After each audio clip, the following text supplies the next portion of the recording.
Halo teman-teman, di sesi kali ini kita akan mulai membahas tentang scalability dalam software arsitektur ya. Di beberapa sesi sebelumnya kita sudah membahas tentang performance. Nah, scalability ini juga ada hubungannya dengan performance. Nanti kita akan bahas lebih detail di slide berikutnya. Nah, untuk pengertian scalability itu sendiri apa sih gitu? Scalability dalam sistem desain itu mengacu pada kemampuan sebuah sistem, dalam hal ini software maupun hardware, untuk menangani peningkatan jumlah beban kerja atau permintaan secara efektif. Suatu sistem dianggap scalable jika sistem tersebut dapat dengan lancar menangani beban kerja yang terus bertambah tanpa mengurangi performance-nya, serta menunjukkan kemampuannya untuk beradaptasi dan berkembang secara efisien seiring dengan meningkatnya permintaan atau request. Nah, sebagai contoh di gambar di bawah ya ada antrian di kasir. Jika kasirnya hanya satu gitu, maka akan terjadi antrian yang jika tidak dapat diproses dengan baik, maka antrian akan semakin panjang. Nah, solusinya gimana? Solusinya agar antrian tidak makin panjang gitu, maka harus dibuatkan kasir baru agar antrian dapat terdistribusi ke beberapa kasir yang kita sediakan. Dengan cara ini akan mengurangi jumlah antrian yang juga mempercepat proses transaksinya ya. Jadi sebagai contoh di sini kita bagi menjadi 4 kasir. Jadi antriannya akan terbagi gitu. Yang harusnya satu kasir itu handle 4 customer secara bersamaan, kita bagi menjadi 4 kasir. Masing-masing kasir satu customer gitu. Kira-kira seperti itu analoginya. Berikutnya perbedaan antara performance dan scalability. Nah, sebuah service atau layanan dibilang scalable jika menghasilkan peningkatan performance yang sebanding dengan resource yang ditambahkan. Jadi jika kita sudah menambah resource, misalnya nambah RAM yang tadinya 2 GB menjadi 8 GB gitu. Tapi secara performance sama aja, tidak terjadi perubahan yang sebanding dengan penambahan resource-nya gitu. Yang tadinya dengan RAM 2 GB mampu handle 10 request misalnya gitu. Dengan upgrade tersebut hanya bisa kuat untuk 15 request per detik misalkan. Berarti tidak sebanding gitu. Harusnya dengan peningkatan 4 kali lipat, 2 ke 8 ya tadi, 4 kali lipat harusnya bisa handle sampai 40 request per detik gitu. Kalau 15 request kan hanya 1,5 ya, harusnya kan 4 kali lipat. Seperti itu. Jadi tidak sebanding dengan penambahan resource-nya. Dengan demikian sistem tersebut tidak bisa dibilang sebagai sistem yang scalable. Jadi perbedaan antara performance dan scalability adalah untuk performance fokus pada kecepatan dan efisiensi dalam pemrosesan. Sedangkan scalability fokus pada kemampuan untuk menangani peningkatan workload-nya. Kemudian untuk performance, matriksnya atau ukurannya itu respon time, throughput, dan resource yang ditambahkan gitu. Sedangkan scalability ukurannya itu kapasitas user, jumlah data, dan jumlah transaksi. Untuk strategi improvementnya, untuk performance antara lain optimasi kode di aplikasinya gitu, terus efisiensi algoritmanya, dan upgrade hardware-nya, dan bisa yang lainnya juga sih yang sebelumnya kita pernah bahas di bab performance ya.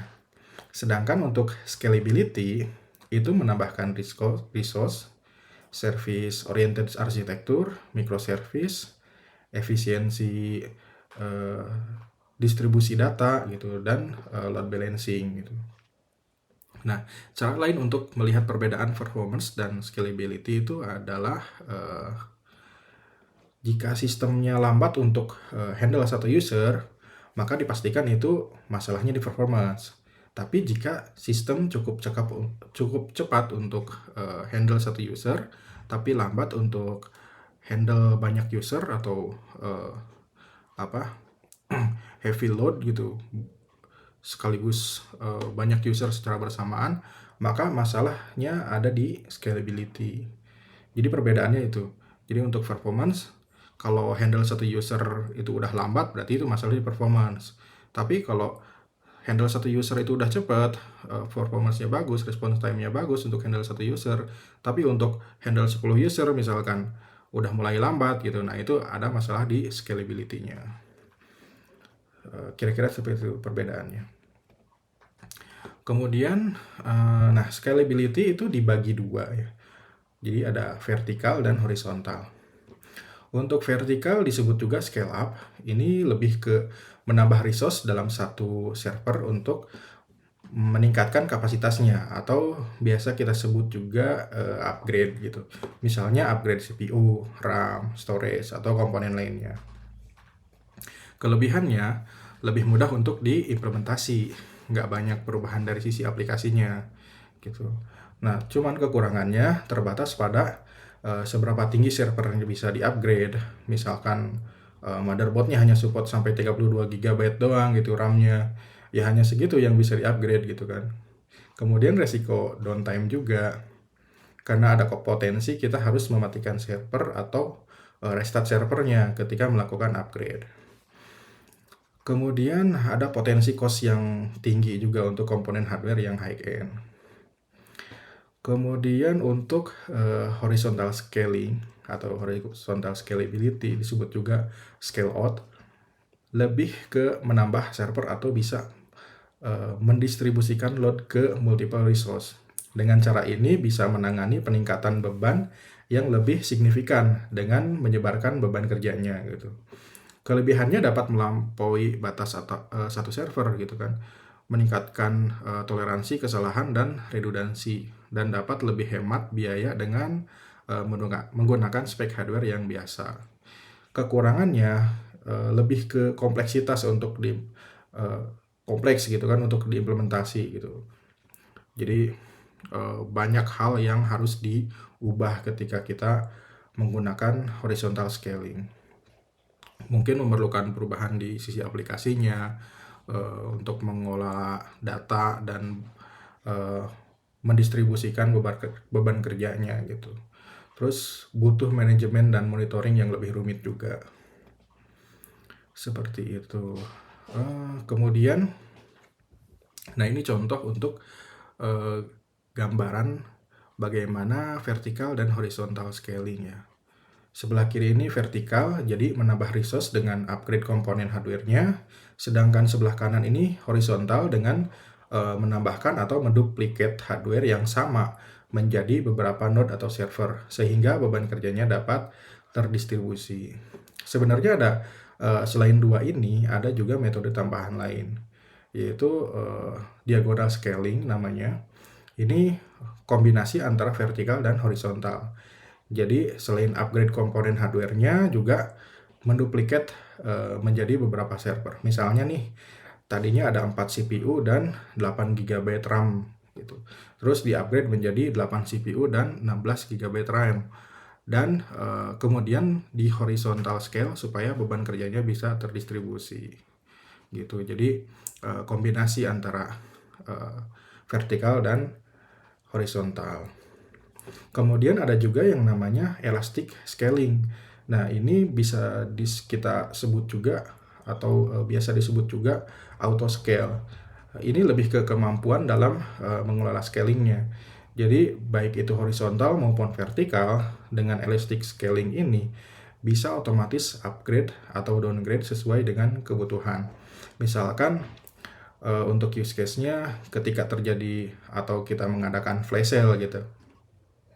Nah, ketika ada flash sale, itu kebutuhan user yang membuka aplikasi kita itu jauh meningkat drastis kan dibandingkan dengan jam-jam biasa gitu tanpa flash sale. Nah, ketika terjadi flash sale ini atau ketika ada flash sale ini, kita bisa melakukan auto scaling dengan penerapan elastic scaling ini gitu.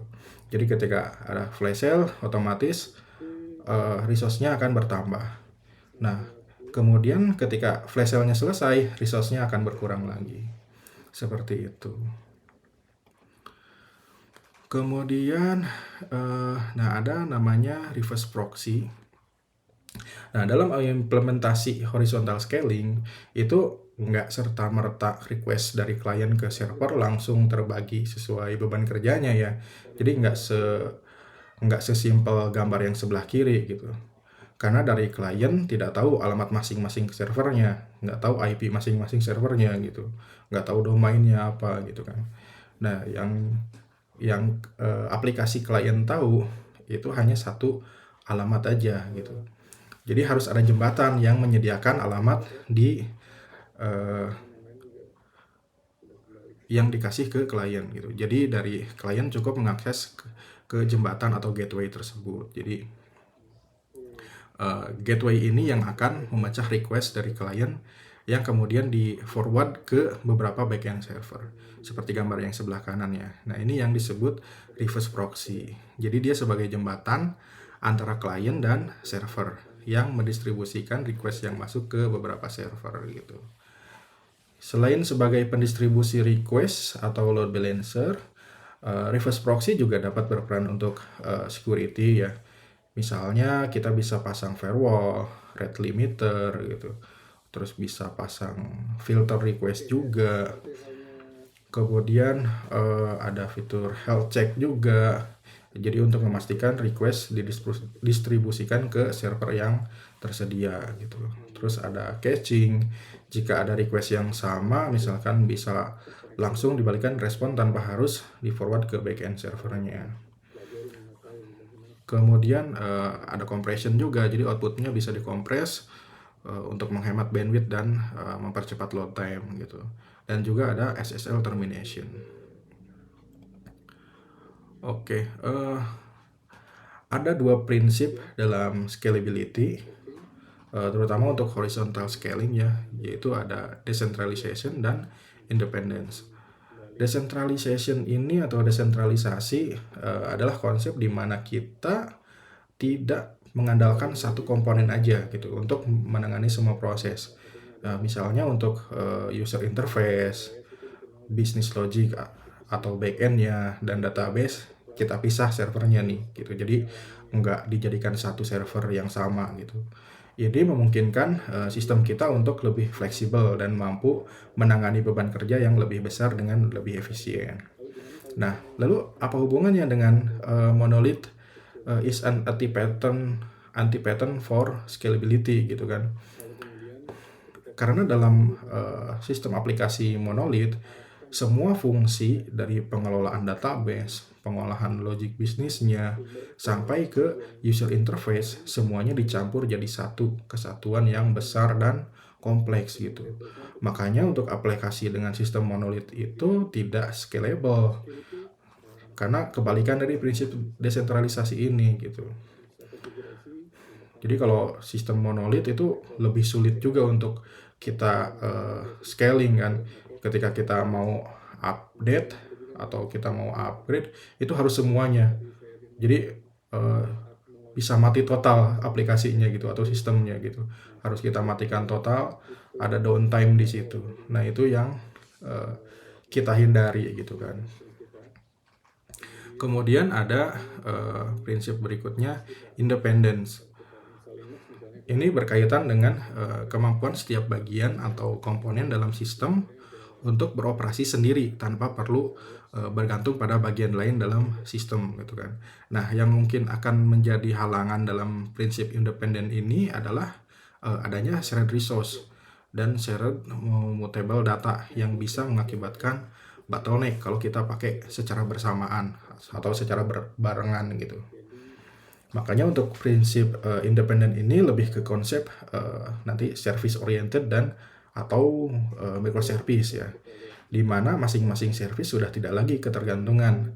Jadi kalau misalnya service flash sale yang berat, ya hanya service tersebut yang akan kita scaling gitu, tanpa perlu yang lain ikut di scaling. Oke, mungkin sampai di sini dulu pembahasan kita kali ini ya.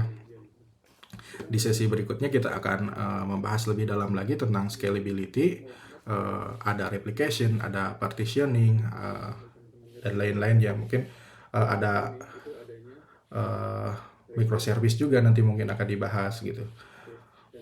Oke, sampai di sini dulu. Terima kasih.